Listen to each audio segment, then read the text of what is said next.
Welcome to A1 TV Telugu news. Hyderabad Bagh Lingampally Sundarayya park వద్ద మంత్రి Ponnam Prabhakar Indiramma canteen ప్రారంభం చేశారు. సాధారణ ప్రజలకు, కార్మికులకు, విద్యార్థులకు కేవలం ₹5కే నాణ్యమైన అల్పాహారం మరియు భోజనం అందించడం ఈ క్యాంటీన్ ముఖ్య లక్ష్యమన్నారు. ఇక కాంగ్రెస్ ప్రభుత్వం ప్రజల సంక్షేమానికి ప్రాధాన్యత ఇస్తుందని, పేదల పొట్ట నింపడం తమ విధిగా భావిస్తున్నామన్నారు మంత్రి. ఇక నగరంలోని పలు ప్రాంతాల్లో ఈ ప్రాజెక్టును దశల వారీగా విస్తరించేందుకు ప్రభుత్వం సిద్ధమైందని ఆయన తెలియజేశారు.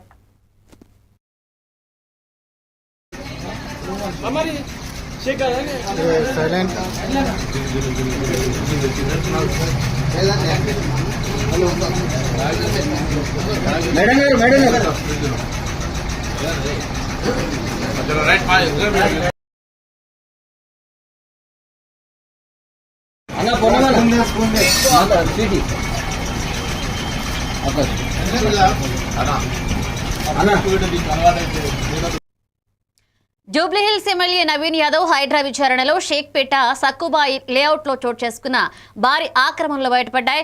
సర్వే నంబర్ 327లోని 25 ఎకరాల విస్తీర్ణంలో ప్రజా అవసరాల కోసం వచ్చిన పార్కు, శ్మశాన వాటిక, బల్కాపూర్ నాలా వరకు ఆక్రమించబడ్డాయని హైడ్రా అధికారులు ఆయనకి తెలియజేశారు. ఇక ప్రజావాణి ద్వారా వచ్చిన ఫిర్యాదును పరిశీలించిన హైడ్రా కమిషనర్ రంగనాథ్ సంబంధిత పత్రాలన్నీ పూర్తిగా పరిశీలించి క్షేత్రస్థాయిలో మరింత లోతైన విచారణ చేపట్టాలని స్పష్టం చేశారు. స్థానికులు, ప్రజాప్రతినిధులు, బీఆర్ఎస్ నేత మాగంటి సునీత కూడా సమావేశంలో పాల్గొన్నారు. ఆక్రమణ లేఅవుట్లను అడ్డుకోవడం, ప్రజా అవసరాల భూములను రక్షించడం ప్రభుత్వ బాధ్యతగా అధికారులు పేర్కొంటూ త్వరలో ఫైనల్ రిపోర్ట్ సమర్పిస్తామని తెలియజేశారు.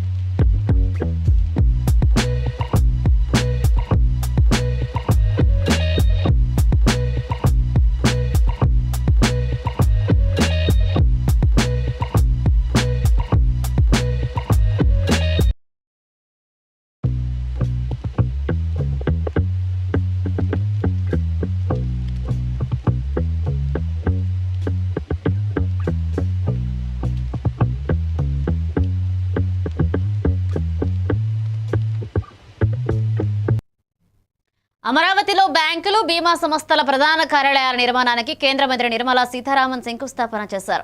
ఈ కార్యక్రమానికి రాష్ట్ర ప్రభుత్వం, కేంద్ర ఆర్థిక శాఖ అధికారులు, వ్యాపార సంస్థల ప్రతినిధులు హాజరయ్యారు. రాజధాని ప్రాంత అభివృద్ధికి కేంద్రం పూర్తి మద్దతుతో ముందుకు వెళుతుందనే సంకేతంగా ఈ కార్యక్రమాన్ని విశ్లేషిస్తున్నారు. అమరావతిని జాతీయ ఆర్థిక కేంద్రంగా తీర్చిదిద్దాలన్న లక్ష్యంతో కేంద్రం ముందడుగు వేయడం రాష్ట్ర పౌరుల్లో ఆశావహ వాతావరణం సృష్టించింది.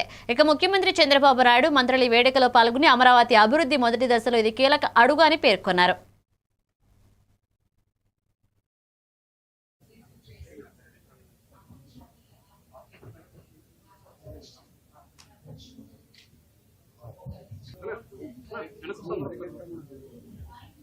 సార్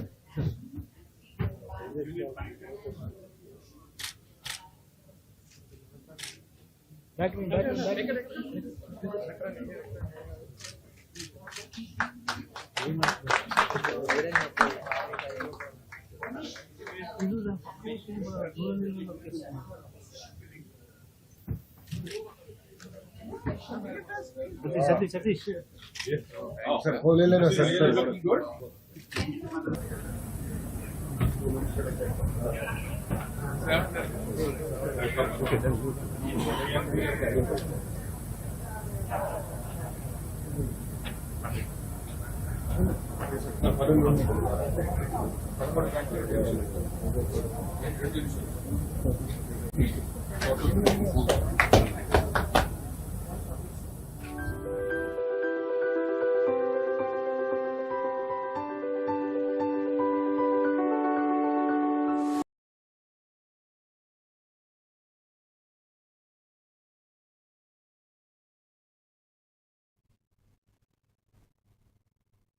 కామారెడ్డిలో జనంబాట కార్యక్రమంలో కవిత ఆధ్వర్యంలో జాగృతి నాయకులు రైలు రోకో చేపట్టారు.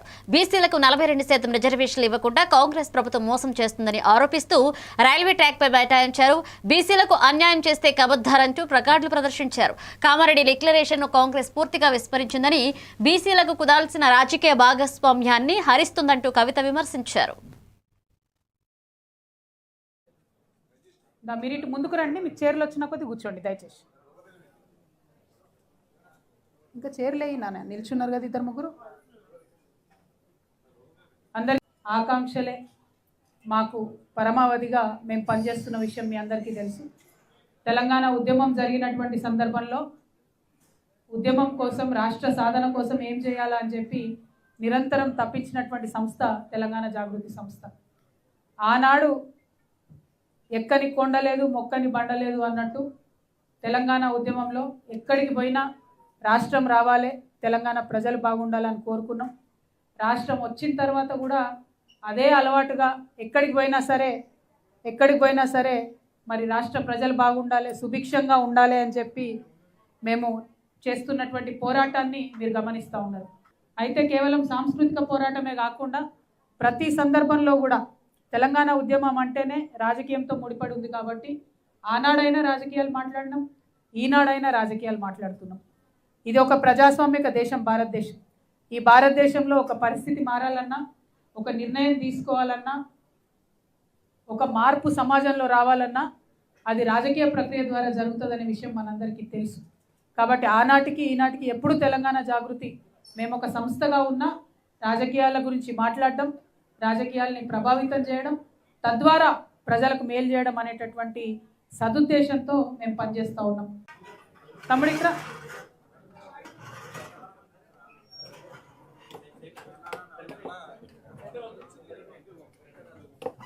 కూర్చోండి అన్న ప్లీజ్, తొందర సెటిల్ అవ్వండి. ఎక్కడో అక్కడ ఇట్రా కూర్చో బ్రదర్, ఇంకా చైర్లు తెస్తాడు, కూర్చోండి. మీరు ఇటు ముందుకు. బీసీ రిజర్వేషన్ల విషయంలో కాంగ్రెస్ పై బీజేపీ విమర్శలు విచిత్రంగా ఉన్నాయని ప్రభుత్వ ఆది శ్రీనివాస్ వ్యాఖ్యానించారు. బీసీ రిజర్వేషన్లను తగ్గించింది బీజేపీ విధానమే విషయం అందరికీ తెలిసిందేనని ఆయన గుర్తు చేశారు. దేశవ్యాప్తంగా బీసీలకు అత్యల్ప రాజకీయ ప్రాతినిధ్యం కలిగే పరిస్థితిని బీజేపీ సృష్టించిందని, ఇప్పుడు బీసీల కోసం పోరాడుతున్నట్లుగా నటించడం నాటకమని మండిపడ్డారు. తెలంగాణలో 42% రిజర్వేషన్ల కోసం పోరాటానికి అవసరమైతే కేంద్రాన్ని ప్రశ్నించాల్సినప్పుడు బీజేపీ మాత్రం మౌనం పాటిస్తుందని ఆది శ్రీనివాస్ అన్నారు. అసెంబ్లీలో చట్టాలను కూడా రూపొందించబడి అంటే గవర్నర్ గారి దగ్గరకు పంపించినటువంటి అంశం, కేంద్ర ప్రభుత్వానికి పంపించిన అంశం ఈరోజు లక్ష్మణ్ గారు మీకు తెలదని అడుగుతా ఉన్నాం. చిత్తశుద్ధి లేదు భారతీయ జనతా పార్టీకి అంటున్నాం. ఇప్పటికైనా నిజంగా బీజేపీకి బీసీలపైన చిత్తశుద్ధి ఉంటే కేంద్ర ప్రభుత్వమైన ఒత్తిడి తీసుకుని వచ్చి 40% రిజర్వేషన్ ఇవ్వాలని. బీసీ రిజర్వేషన్ విషయంలో బీజేపీ నాయకులు కూడా మాట్లాడడం పట్టపగలు బీసీల గొంతు కోసినటువంటి మీరా మాట్లాడదని చెప్పారు. మాట సందర్భంగా లక్ష్మణ్ గారు కూడా మా రేవంత్ రెడ్డి గారి పైన మాట్లాడుతున్నారు. బీసీలకు సంబంధించినటువంటి అంశంలో తెలంగాణలో కాంగ్రెస్ పార్టీ ప్రభుత్వం తమ సిద్ధశుద్ధి నిరూపించుకొని కేసీఆర్ చేసిన తెలంగాణ దీక్షలు ఒక రాజకీయ నాటకం మాత్రమేనని తీవ్రంగా వ్యాఖ్యానించారు టీపీసీసీ చీఫ్ మహేష్ కుమార్ గౌడ్. ఇక తెలంగాణ సెంటిమెంట్ ను పూర్తిగా వాడుకుని 3 రోజుల్లోనే దీక్ష విరమించడం కేసీఆర్ నిజ స్వరూపాన్ని బయటపెడుతుందన్నారు. తెలంగాణ రాష్ట్రం రావడంలో కేసీఆర్ కు భాగస్వామ్యం లేదని, అసలు కీర్తి సోనియా గాంధీ మరియు కాంగ్రెస్ దని ఆయన స్పష్టం చేశారు. ఉద్యమం తీవ్రంగా నడుస్తున్న సమయంలో ప్రజల యొక్క సెంటిమెంట్ని అడుగడుగున వాడుకున్న రోజుల్లో తెలంగాణ కోసం దీక్ష చేస్తున్నట్టుగా దీక్ష మొదలుపెట్టి ఆసుపత్రిలో చేరి నిమ్స్లో 3/12/2009లో చేరి 11/12/2009లో డిశ్చార్జ్ అయినారు. ఇలా వాళ్ళు గొప్పగా చెప్పుకొని దీక్షా దివస్ పేరిట మళ్ళీ కొంత సెంటిమెంట్ని రాజేసే ప్రయత్నం చేస్తున్న తరుణంలో నేను ముందుకు రావడం జరిగింది. కాదు అదర్వైజ్ ఇది ఎప్పుడు 2009లో ముగిసిన అధ్యాయం, దాని గురించి మాట్లాడాల్సిన అవసరం లేదు. ఆనాడు ఏ రకంగా దీక్ష జరిగింది, ఆనాడు కూడా మా ఉత్తమ్ కుమార్ రెడ్డి గారు, రేవంత్ రెడ్డి గారు ఆధారంతో బయటపెట్టినా ప్రజలు నమ్మలేదు. ఎందుకంటే ఆ దీక్ష చేసిన సమయం అటువంటిది, బాగా సెంటిమెంట్ ఉరుతున్న సమయం. కేసీఆర్ గారు దీక్ష చేశారు, పులి నోట్లో తలబెట్టారు కాబట్టి తెలంగాణ వచ్చిందట. బెనారస్ హిందూ యూనివర్సిటీ వేదికగా నిర్మలా సీతారామన్ చేసిన ప్రసంగం ఆంధ్రుల ప్రతిభను ప్రపంచానికి మరింత గర్వంగా గుర్తు చేసింది. విద్యార్థుల సైన్స్ సామర్థ్యాలు, భారత ఆచార్య నాగార్జున నుండి శాస్త్రీయ ప్రావీణ్యం టిబెట్ వరకు వ్యాపించిన ఆంధ్రుల ప్రతిభను ఆమె వివరించడం హృదయాలను హత్తుకుంది. ఇక అమరావతిలో బ్యాంకింగ్ రంగం అభివృద్ధికి నూతన అధ్యాయం మొదలవుతుందని, రాబోయే ఖగోళ ప్రాజెక్టులు రాష్ట్ర గౌరవాన్ని మరింత పెంచుతాయని ఆమె చెప్పడంలో సభలో చప్పట్ల సందడి రేపింది. ముఖ్యమంత్రి చంద్రబాబు నాయుడు, మంత్రి లోకేష్ ఆమె మాటలను విద్యార్థులు శ్రద్ధగా విన్నారు. ఆంధ్ర ప్రతిభపై విశ్వాసం, రాష్ట్ర భవిష్యత్తుపై నిర్మలా సీతారామన్ చూపిన అండ సవంతా ఉప్పొంగేలా చేసింది. పేరు పొందిన వాళ్ళు లేరు, గ్రేట్ కాంట్రిబ్యూషన్స్ చేశారు. వెళ్లే వాళ్ళందరూ కూడా చెప్తారు, స్పీడ్ గా నడవద్దు, మెల్లగా నడవండి, మెట్లు ఎక్కుతున్నప్పుడు జాగ్రత్త, ఊపిరి దిద్దు కష్టపడుతుంది అంటే ఆక్సిజన్ లెవెల్ తక్కువ ఉన్న ప్రాంతం అది. అక్కడ ఇంకా దూరం డీప్ ఇంటూ లదాఖ్ లో హ్యాన్లే అని ఒక ఏరియా ఉంది. అక్కడ మీకు డార్క్ స్కై అనే కాన్సెప్ట్ అక్కడ వెళ్తేనే మనకు అర్థం అవుతుంది. లిటరలీ మనం ఆకాశంలో ఉన్న ప్రతి ఒక్క నక్షత్రాన్ని మనం చూడటానికి అంత చీకట్ అన్నమాట. ఊరికే బైనాకులర్ అక్కర్లా, నిలబడితే రాత్రి కనపడుతుంది మీకు ఎంటైర్ మిల్కీ వే. అక్కడ ఒక ఇన్స్టిట్యూట్ పెట్టి, ఆబ్జర్వేటరీ పెట్టి దాన్ని నడుపుతున్నది ఇండియన్ ఇన్స్టిట్యూట్ ఆఫ్ ఆస్ట్రోఫిజిక్స్. అక్కడ వెళ్ళి నిలబడితే ఊపిరి ఆడదు, మనకి ఆక్సిజన్ తక్కువ వల్ల మనకు చాలా కష్టం. అక్కడ ఆక్సిజన్ సిలిండర్ పెట్టి ఉంచుతారు ఎవరైనా ఏదైనా అసంభావితంగా జరిగితే ఎలాగా అని. 2 సంవత్సరం నుంచి ఆ ప్రాంతంలో ఉన్న ప్రైమరీ స్కూల్ పిల్లలందరినీ కూడా తీసుకొచ్చి అక్కడ కన్నడలో వాళ్ళకి ఎక్స్ప్లెయిన్ చేస్తే ఇది ఏంటి విషయం అని ఒక క్యాంప్ లాగా నడిపితే పిల్లలు చూడాలి ఇవాళ సైన్స్ లో ఎంత ముందుకు వెళ్తున్నారని. అక్కడ అట్లాంటి ఇంట్రెస్ట్ తయారు చేసిన వాళ్ళు ఇండియన్ ఇన్స్టిట్యూట్ ఆఫ్ ఆస్ట్రోఫిజిక్స్. నేను సీఎం గారికి రిక్వెస్ట్ చేశాను, ఎంత ఫ్యూచరిస్టిక్ క్యాపిటల్, ఈ టెక్నాలజీ మన దగ్గర లేదు. భారతదేశంలో చాలా ప్లానటేరియం ఉన్నాయి. వాళ్ళు ఏం చేస్తారంటే ఆకాశాన్ని ఒక రికార్డ్ చేసి పెట్టుకుంటారు. అది ఎప్పుడైనా ఒకసారి ఒక షోలో రాత్రి, మనం బిర్లా ప్లానటోరియం కూడా ఉంది హైదరాబాద్, చూసాం, మనం అందరం కూడా వెళ్ళాం. ఒకప్పుడు బెనారస్కి వెళ్ళి సైన్స్ చదవాలని ఉండేది. మా గ్రాండ్ ఫాదర్ టైంలో నాకు చాలా మంది ఆ జనరేషన్ గురించి మాట్లాడుతున్నప్పుడు చెప్పేవారు, ఆంధ్ర నుంచి ప్రెసెంట్స్ బెనారస్ హిందూ యూనివర్సిటీలో ఎప్పుడు డామినెంట్ గా ఉంటుంది. అప్పుడు ఎక్కువ యూనివర్సిటీస్ లేనప్పుడు ఏ సబ్జెక్ట్స్ లో ఉంటాయి, సైన్సెస్ లో ఉంటాయి. ఆంధ్ర సైన్సెస్ కి పేరెత్తిన ఒక ప్రాంతం. ఇప్పుడు ఐటీలో చాలా కాన్సన్ట్రేషన్ పోతుంది. బట్ ప్యూర్ సైన్సెస్ లో, కెమిస్ట్రీ, ఫిజిక్స్ లో ఎంతమంది ఇక్కడి నుంచి పేరు పొందిన వాళ్ళు లేరు. Great contribution. కర్ణాటకలో పర్యటిస్తున్న ప్రధాని మోదీ ఉడిపి రోడ్ షో భారీ సందడి రేపింది. బన్నంజీ జంక్షన్ నుంచి శ్రీకృష్ణ మఠం వరకు జరిగిన రోడ్ షోకు ప్రజలు తీరిపారేలా తరలివచ్చారు. ఇక 2 వైపులా నిలబడి పూలదండలు, పూల వర్షంతో స్వాగతం పలికారు. మోదీ మోదీ నినాదాలతో యువత, భక్తులు ఉత్సాహాన్ని రెట్టింపు చేశారు.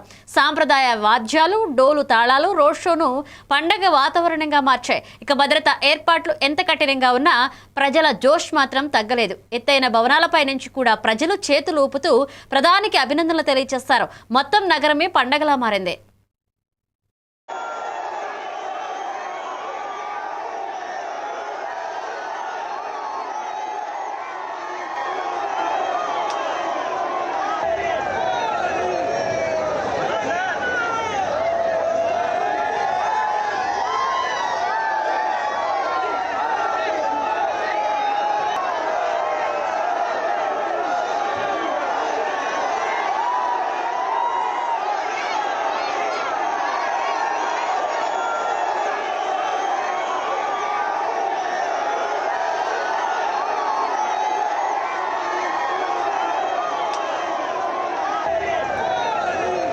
उसके बाद श्री कृष्ण मठ बनाया और द्वैत विचारधारा के एक तरीके से समर्थक थे और पूरी दुनिया में उनका प्रभाव फैला और आज भी उडुपी एक धार्मिक वो बहुत ही अलग बनाता है, जहाँ पर वो सीधा लोगों से जुड़ते हैं।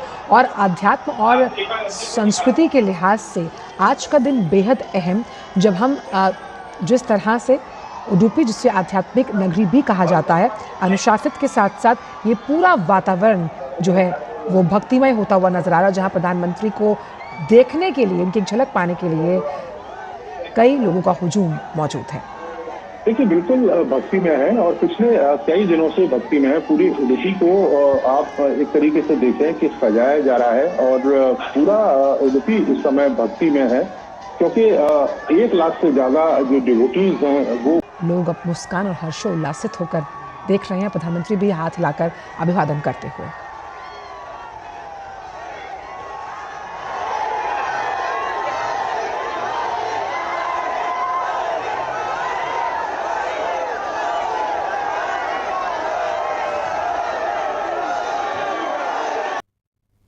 డిప్యూటీ సీఎం పవన్ కళ్యాణ్ అమరావతి అభివృద్ధికి ప్రధాని మోదీ అందిస్తున్న ప్రోత్సాహం చారిత్రాత్మకమని అభిప్రాయపడ్డారు. కేంద్రం నుంచి వస్తున్న ఆర్థిక సాయం కాగితాలపైనే కాకుండా పనుల్లో ప్రత్యక్షంగా కనపడుతుందని తెలిపారు. సీఎం చంద్రబాబు నాయకత్వం వల్లే రాజధాని ప్రాజెక్టులు తిరిగి పుంజుకున్నాయని, పారదర్శకతతో అభివృద్ధి జరుగుతుందన్నారు ఆయన. ఇక అమరావతి స్వప్నం ఇక ఆలస్యం కాకుండానే నెరవేరుతుంది అని, ప్రజల విశ్వాసాన్ని నిలబెట్టే విధంగా కూటమి ప్రభుత్వం కృషి చేస్తుందని పేర్కొన్నారు.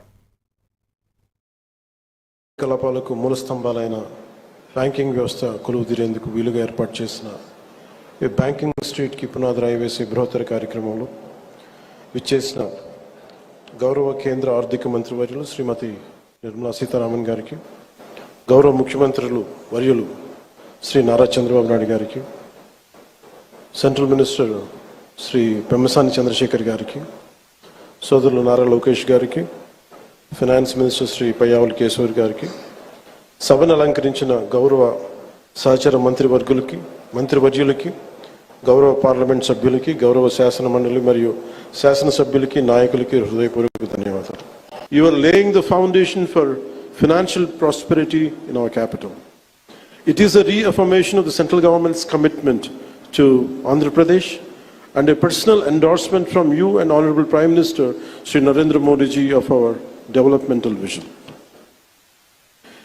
నేడు bank of India, Indian bank, bank of Baroda, IDBI, LIC లాంటి ప్రీమియర్ బ్యాంకింగ్ ఇన్స్టిట్యూషన్స్, అలాగే బీమా సంస్థలు ఒకటే చోట ప్రత్యేకించి ఒక బ్యాంకింగ్ స్ట్రీట్కి ఉండటం చాలా దేశంలో చాలా అరుదైన సంఘటన. అలాంటి దానికి పునాది వేసిన బ్యాంకింగ్ స్ట్రీట్ అమరావతి నగరానికి ఆర్థిక శక్తినిచ్చే అతిపెద్ద అడుగు. ప్రధాన బ్యాంకుల కార్యాలయాలు, ఆర్థిక సంస్థలు ఒకటే చోట ఉండటం వల్ల ఆర్థిక కార్యకలాపాలు, వ్యాపార లావాదేవీలు చాలా వేగంగా పుంజుకుంటాయి. పెట్టుబడిదారుల విశ్వాసం పెరుగుతుంది. ఆ విశ్వాసం అమరావతిని ఆర్థిక కేంద్రంగా నిలబెడుతుంది. పవన్ కళ్యాణ్ గారు ఇవి బులెటిన్ అప్డేట్స్ కి వాచింగ్.